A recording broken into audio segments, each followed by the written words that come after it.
Wala tang natira oh. Kubring kahoy, kawawa naman.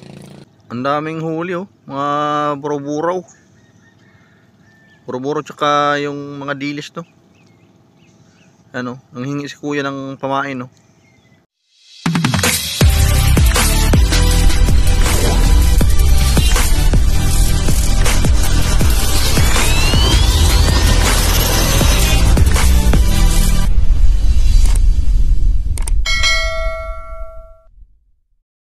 Alright, good morning at panibagong araw, panibagong video no. At maraming salamat sa Panginoon at bigyan naman tayo ng panibagong buhay at panibagong lakas ngayong umaga. So ngayon pala ay araw ng Martes no. Yan. At yan, napakaganda ng ating panahon no. So ang oras natin ay alas 6:26 ng umaga no. Yan, at kumusta po yung lahat ng ating mga viewers at sa mga new subscriber no. Yan, maraming salamat sa pag-subscribe sa YouTube channel ko.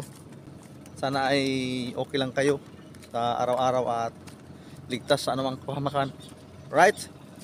Yan, at andito tayo sa tabing dagat no. At maglalakad-lakad muna tayo dito. At napakalinaw ng dagat. Yan, at maraming mga isda dito.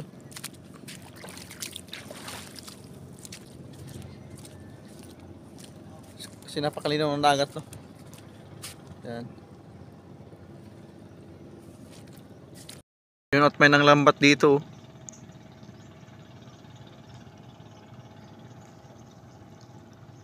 Ayun no.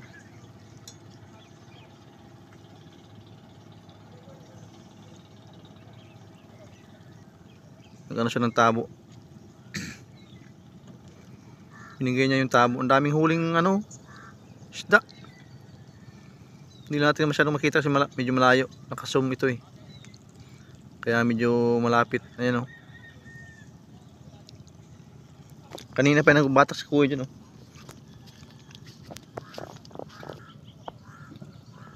Ayan si kuya o.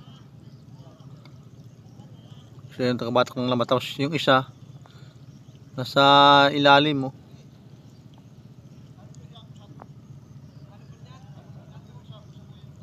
Mga dilis yung huli.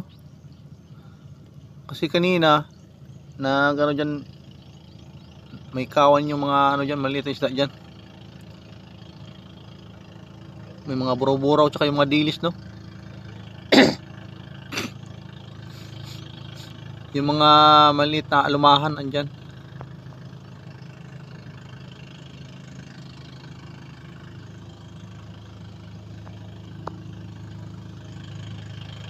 Yung isang bangka ayan o, at pupunta na sa laot yan.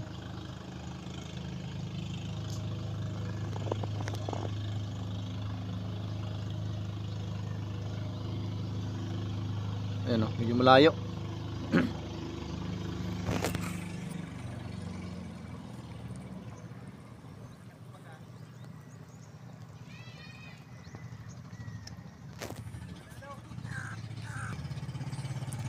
Yan, bumalik siya. Tiningnan niya yung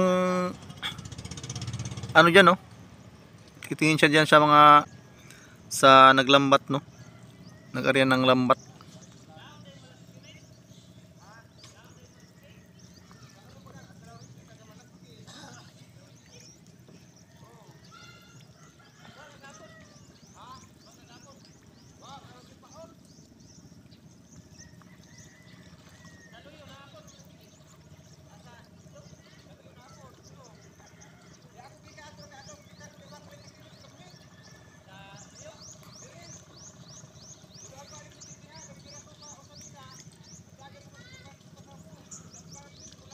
Pahuli daw yung malasugi no.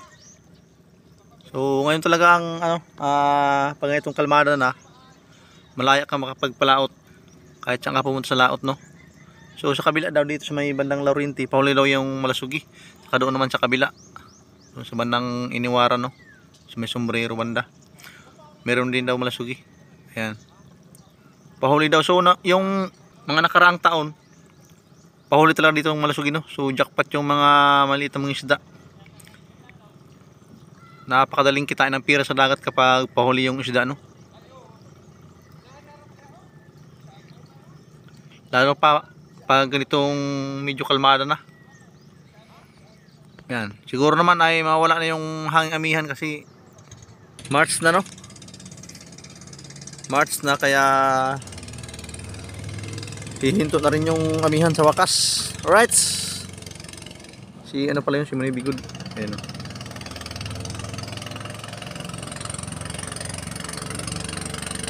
Pupunta na sa laot.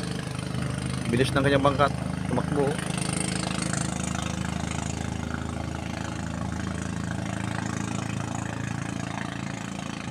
Ayun na, mabilis lang, di ba?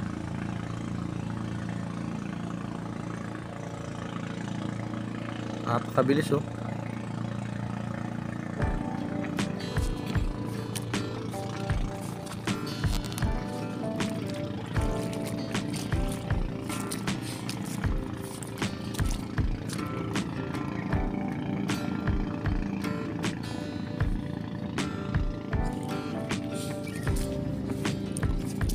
Napakalinaw ng dagat, no?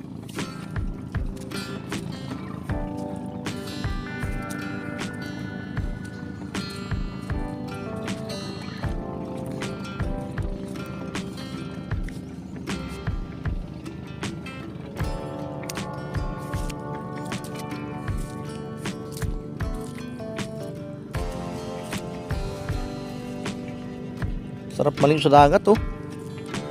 Kaya lang maaga pa at malamig. So mamaya siguro maligo sa dagat, to mga bandang alas 9 na. Para presko, no?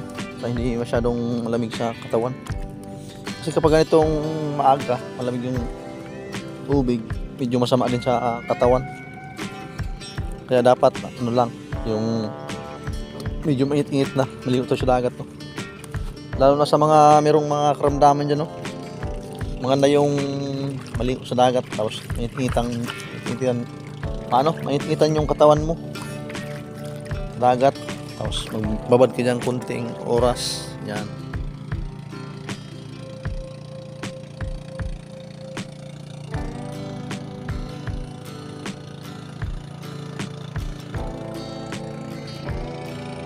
Ito yung ng lambat, oh. Pauwi na. Siguro maraming huli yan kasi medyo malakas yung takbo. Kapag ganyan, medyo masigla sila. Malakas yung takbo ng bangka. Baka maraming huli yan, oh. Kawawa naman itong kahoy na to. Wala nang ano, wala nang dahon, oh. Sa sobrang init, naubos yung kanyang dahon, pati yung kanyang mga bunga. Ang laki pa naman ng kahoy nito. Wala nang magkaisip ako yung kahoy na yan, andyan na yan. So hanggang ngayon, andyan pa rin, buhay pa rin. Pero ngayon ko lang ito nakita na walang dahon talaga sa tinagal-tagal ng panahon. Wala na, oh.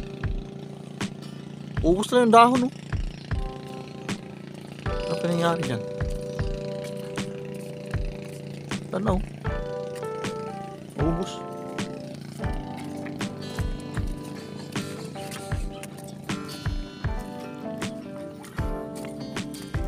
Ito yung bakawan.